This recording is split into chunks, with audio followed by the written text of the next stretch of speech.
आयो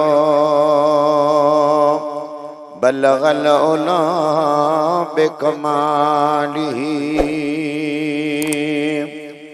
सारो जहां रोशन थियो कशफत दुजा बेजमालिही सिफतों संदन सब भलियों हसनत जमी ओ खिसालिही मोमिन सभई दिल सा पढ़ो सल्लू अलैहि व आलिही। दुरूद शरीफ मोहब्बत सा मुफक्कीर सा गरजी पढ़ायो चो सल्लल्लाहु अलैका या रसूल अल्लाह वसल्लम अलैका या हबीब अल्लाह सल्लल्लाहु अलैका या रसूल अल्लाह वसल्लम अलैका या हबीब अल्लाह सल्लल्लाहु अलैहि वसल्लम। असांजा मिठा प्यारा भाइरो दोस्तो बुजुर्गो स्टेज ते काफी उलमाए किराम कुरान करीम जा हाफिज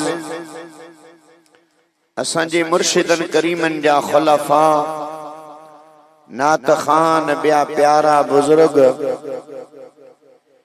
ई फकीर हकीर अवां प्यारन भलारन सभिनी जे आडो अल्लाह जे सुने कलाम कुरान मजीद मां एक नंढड़ी आयत सगोरी पढ़ण जो शरफ हासिल कयो। इन नियत सां त पंहिंजी हाज़री पंहिंजे महबूब मदीने जे ताजदार सल्लल्लाहु अलैहि वसल्लम जो मीलाद पढ़ी जिक्र खैर करे पंहिंजी हाज़री लगाए हिनन प्यारन भलारन दोस्तन खां दुआऊं वठण जे लाइ आया आहियूं। अव्हां में असांखे उम्मीद आहे त असांखे ॿुधंदो बि सुभान अल्लाह चवंदो बि ऐं असां फ़कीरन खे पंहिंजे दुआउनि सां नवाज़ींदो बि। अॼोको ही अज़ीम शान जलसो हिन ॻोठ जे अंदर मुफ़कीर जो पहिरियों भेरो अचण आहे पर हे मुंहिंजा पीर भाई त मूंखे ॾिठल आहिनि इन्हनि जो दीदार थियल आहे दरगाह शरीफ ते ईंदा वेंदा आहिनि। अव्हां जे ॻोठ जे अंदर मुफ़कीर पहिरियों भेरो नवाबशाह शहर ऐं इर्द गिर्द साईं वारनि घुरायो आहे। अल्लाह ताला मुफ़कीर जी हाज़री पंहिंजी बारगाह में क़बूल मंज़ूर फरमाए। अव्हां जे मिजाज ऐं अव्हां जी तबीयत खां असां वाक़िफ़ न आहियूं त अव्हां कहिड़ी तबीयत जा आहियो अव्हां कहिड़ी मिजाज जा आहियो। अल्लाह ताला अव्हां खे ख़ुशि रखे हरू भरू ॻाल्हाइण ते अव्हां खे असां मजबूर बि कोन कंदासीं पर भली ॻाल्हि ऐं सुहिणी सलाह इहा आहे त रब जो क़ुरान ॿुधो अल्लाह जो शान ॿुधो मदीने जे मीर जो शान ॿुधो मुस्तफ़ा जे सहाबा जो शान ॿुधो महबूब जे बचड़नि जो शान ॿुधो पीरन जे पीर जो शान ॿुधो ओलिया अल्लाह जो शान ॿुधो। जेकॾहिं वणेव त उन वणण ते रब जो ज़िक्र कंदे सुभान अल्लाह चवंदो त किताबनि जे अंदर आयो आहे सुभान अल्लाह जे अंदर 9 हर्फ आहिनि हिक हर्फ जे बदले में 10 नेकियूं 9 हर्फनि जे बदले में माना 90 नेकियूं ऐं अहिड़ियूं बि रिवायतूं आयूं आहिनि त हिक भेरो सुभान अल्लाह चवण जे बदले में खुदा अव्हां जे नाम अमाल जे करे अव्हां जे नाले सां जन्नत जे अंदर रब हिकड़ो वण लॻराईंदो आ, दरख्त लॻराईंदो आ, जेको हिक भेरो सुभान अल्लाह त हिकड़ो वण, ॿ भेरा सुभान अल्लाह त ॿ वण, टे भेरा सुभान अल्लाह त टे वण। जलसे जे अंदर जेतिरा भेरा सुभान अल्लाह चवंदो, जन्नत जे अंदर अव्हां उथंदो, पंहिंजा हथ छंडे लोॾे उथंदो, लंगर खाई हथ धोई घरनि ॾे वेंदो त अव्हां जो होॾे नामे अमाल जे अंदर जन्नत जे अंदर अव्हां जे लाइ चङो भलो बाग तयार थी वेंदो।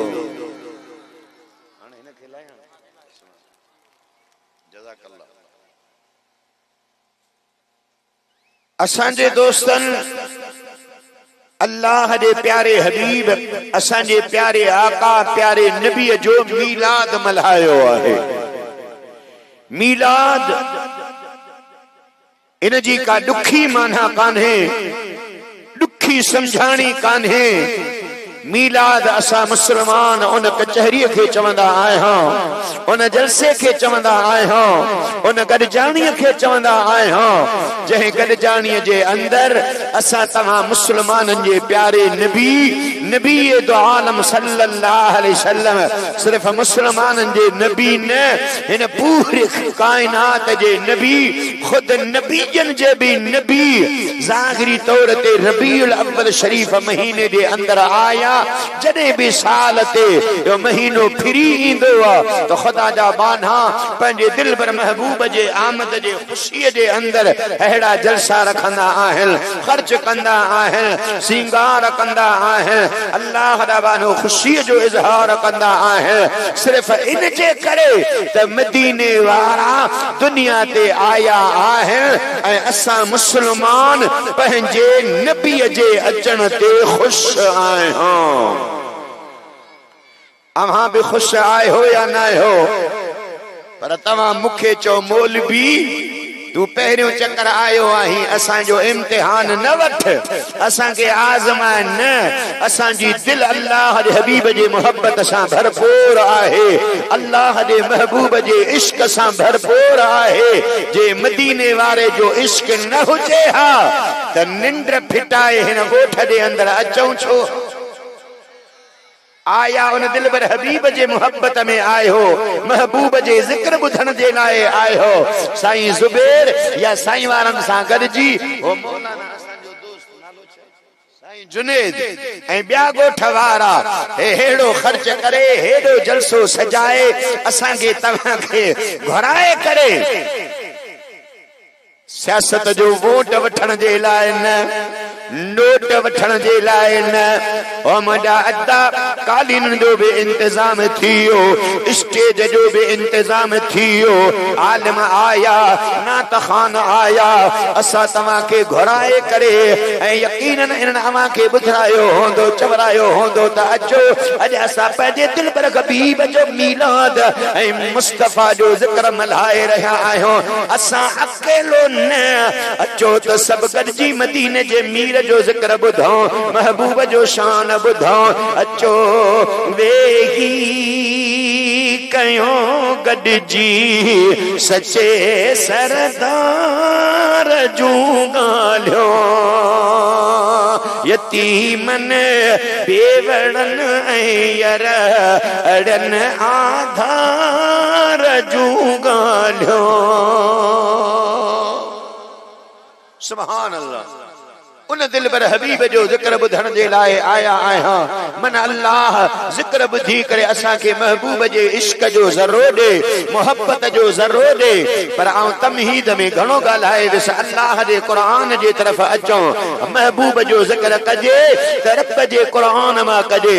मूं जेका आयत करीमा पढ़ी आहे, मूंखे क़ुरान जा हाफ़िज़ भी नज़र अचनि पिया, जेके दरगाह शरीफ़ ते पढ़िया हा मूं फ़क़ीर सां गॾु, ऐं उन्हनि खे सुञाणा बि थो, पर नाला अल्लाह उन दा मुखा विसरी विया आहिनि अल्लाह उन खे खुश रखे उन जो दीदार भी थी रहियो मूं रब जे क़ुरान मां जेका आयत पढ़ी आहे उहा नंढड़ी आयत आहे शान वारी आहे आलिमन खां जलसन जे अंदर असां तव्हां ॿुधी चुका आहियां अल्लाह ताला फरमायो वरफाना लक ज़िक्रक मदीने वारा जी मुंहिंजा अल्लाह प्यारा अल्लाह ताला फरमायो मुंहिंजा दिलबर हबीब मां अल्लाह तो मुस्तफा जे ज़िक्र खे तुंहिंजे लाइ कायनात जे ज़र्रे ज़र्रे खां बुलंद कायनात जे ज़र्रे ज़र्रे खां मथे कयो आहे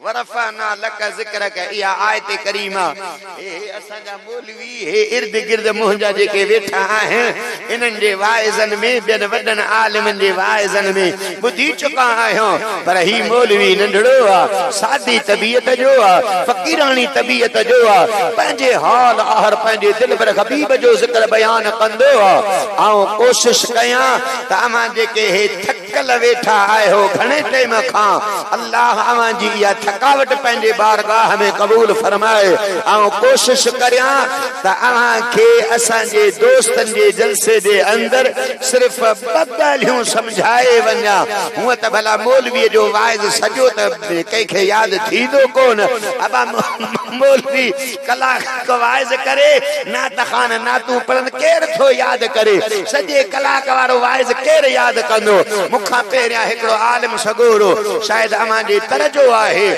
उन जो वाक़िफ़ न आहियां मूं उन जो तकरीर उन जो ख़िताब बेहतरीन अंदाज़ में मूं उन जो ॿुधो अधु कलाक उन ॻाल्हायो पर जेकॾहिं आउं कंहिंखां पुछां साईं उन आलिम सगोरे छा चयो चयसि चई त अलाए छा पंहिंजे मदीने जे मीर जो ज़िक्र बयान कयो कलाक जो वाइज़ कंहिंखे यादि कोन बीहंदो ओ हिकिड़े हमराह चयो बाबा अल्लाह कन ॿ छो ॾिना आहिनि चयसि इन जे करे ॾिना आहिनि जो हिकिड़े खां ॿुधिजे ॿिए खां कढिजे अल्लाह दा बानो सो याद तकरीर कान बीहंदी आहे पर आउं कोशिश कयां जो सच्ची तकरीर अवां खे यादि न करायां भला ॿ लफ़्ज़ त हिकिड़ा अहिड़ा तव्हां खे यादि करायां जो रात गुज़रे सुभाणे ॾींहं ते जेकॾहिं केरु तव्हां खे चवे त बाबा हिन फिलाणे उमर बोदले जा ॻोठ जे अंदरि जेको जलसो थियो हो अवां विया आहियो चयसि हाओ भला मौलवी आया चयसि हा मौलवी आया वाइज़ ॿुधायो चयसि हा वाह जो क़ुरान ॿुधायो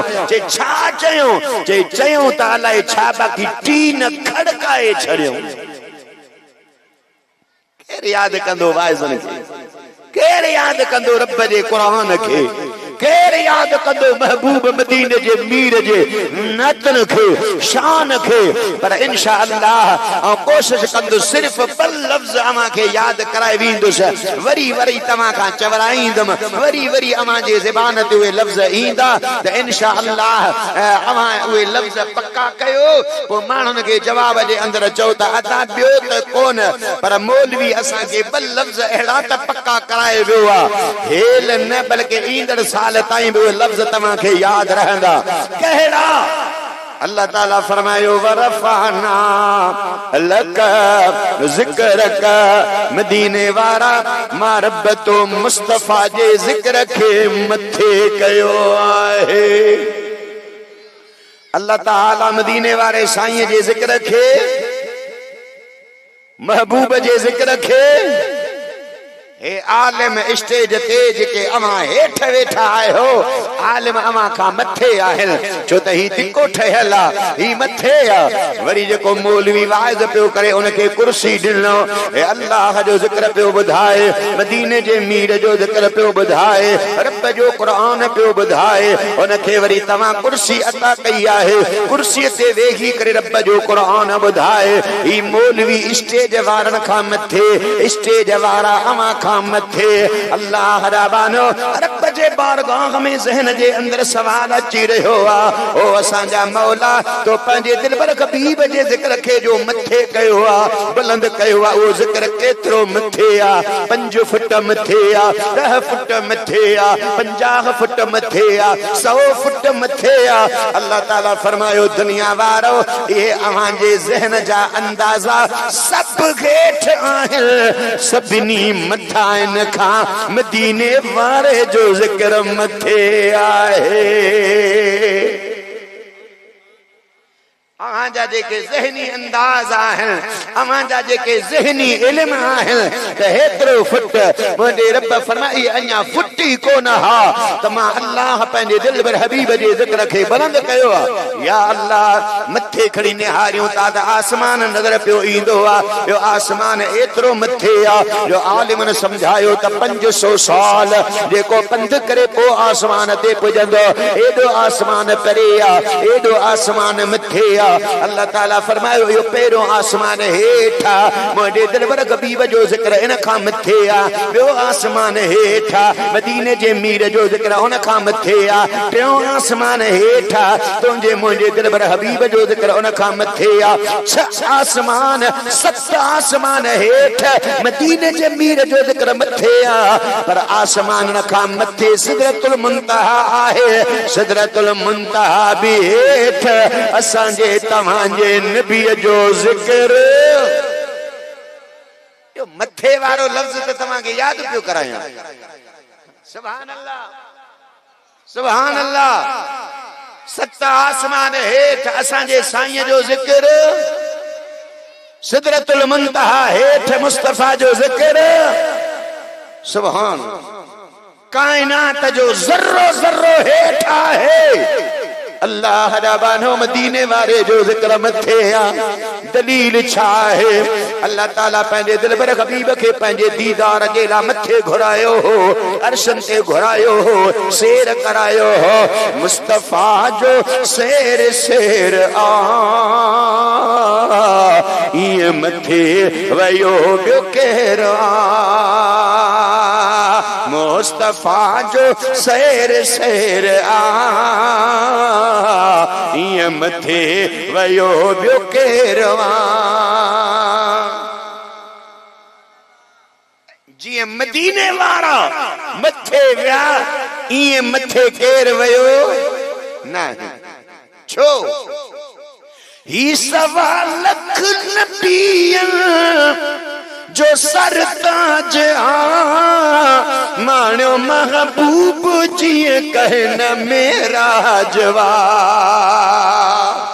कंहिंजे चेहरे मुबारक जी तारीफ में आल थे वदुहा पेश कर पेश कर।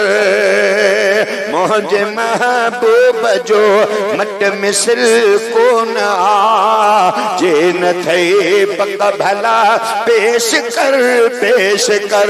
सोहणो नगदार निर्मल नबीउल हुदा जहिड़ो ॿियो मुस्तफा पेश कर पेश कर। 27 रजबुल मुरज्जब जी रात अल्लाह ताला हजरत जिब्राईल खे हुक्म फरमायो, ओ जिब्राईल जी मुंहिंजा अल्लाह जलील वञ मौला काॾे वञा। अल्लाह ताला फरमायो मुंहिंजे दिलबर हबीब जे दरवाज़े ते वञ। ओ वञ जिब्राईल हुज़ूर जे दर ते सभिनी मलाइकनि होरन साण पेर चुमी पोए अदब सां चइजां कुम या हबीबी मेरा जमान। वञ जिब्राईल हुजूर जे दर ते। हजरत जिब्राईल महबूब जे बारगाह में आयो। अल्लाह दा महबूब तैयारी करे, हार सिंगार करे। अल्लामा शाह अब्दुल हक मुहद्दिस देहलवी फरमायो हजरत जिब्राईल जन्नत मां जन्नती बुर्राक काहे महबूब जे बारगाह में आयो हो।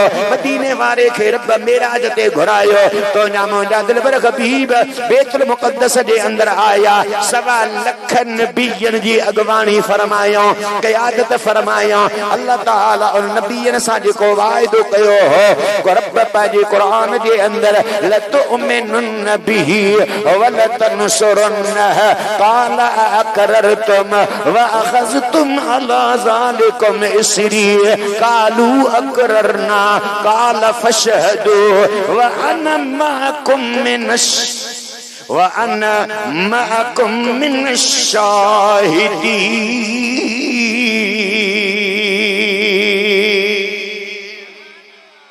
सुभान अल्लाह। नबीयो मुझो दिल बर हबीब दुनिया ते ही तो कई खुशियों थींदियूं कई मिलाद थींदा कई हार सिंगार थींदा कई माण्हू ईदो मल्हाईंदा आए पियो ईदूं सभु पोइ थियो हीअ ईद हक़ीक़ी आ ॿियूं ईदूं सभु पोइ थियो हीअ ईद हक़ीक़ी आ मिलाद मल्हाए घर आबाद करण वारा रब जी थई मेहरबानी मिलाद करण वारा महबूब जी आमद सां दिल शाद करण वारा बैतुल मुक़द्दस जे अंदर मुझे दिल पर हबीब नबियन जी इमामत फरमायो नबियन जी क़यादत फरमायो नबियन जी अगवानी फरमायो सभिनी नबियन ज़ाहिरी तौर ते मुझे दिल पर हबीब जो दीदार भी कयो महबूब जी गुलामी भी कबूल कयो महबूब जे दरवाजे ता फैज़ भी हासिल कयो ऐं हज़रत जिब्राईल सां गॾु मदीने वारा पो मथे विया पहिरियों आसमान खां मथे विया टियों आसमान खां मथे विया चौथे आसमान खां मथे विया आसमान मदीने वारा मथे विया आसमान खां पोइ वरी सिदरतुल मुंतहा जो इलाइको ईंदो आहे सिदरतुल मुंतहा माना इंतिहा वारी जगह इन खां मथे खुदा जा फरिश्ता बि कोन